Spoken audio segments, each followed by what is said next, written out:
রাজনৈতিক দলের মধ্যে আপনারা দেখতে পান না। আপনারা যদি এই পরিবর্তন প্রত্যাশা করেন, আপনাদের কাছে জনগণ হিসেবে আমাদের একটি প্রত্যাশা আছে, আপনারা যেন কোন দলের দাসে পরিণত না হন। আপনারা যেন কোন মার্কার কাছে নিজের বিবেককে বন্ধক না দেন। আপনারা যেন কোন ব্যক্তিকে ক্ষমতাশীল মনে করে শৈল শাসক বানিয়ে না দেন। 24-এর অভ্যুত্থানে আপনারা লড়াই করে যেভাবে খুনি হাসিনার মতো ফেরাউনের পতন ঘটিয়েছেন, তার চেয়ে বড় ফেরাউন এই কুড়িগ্রামে এখনো হয়নি।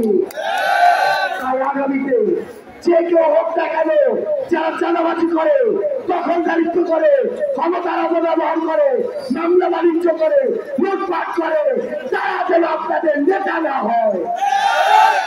তারা যদি আপনাদের নেতা হয়, তাহলে আপনাদের এই ভাগ্যের চাকার কোনদিন আর পরিবর্তন হবে না।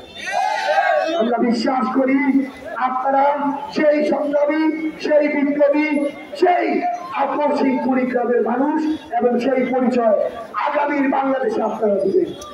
এই পর্যায়ে আপনাদের মাঝে বক্তব্য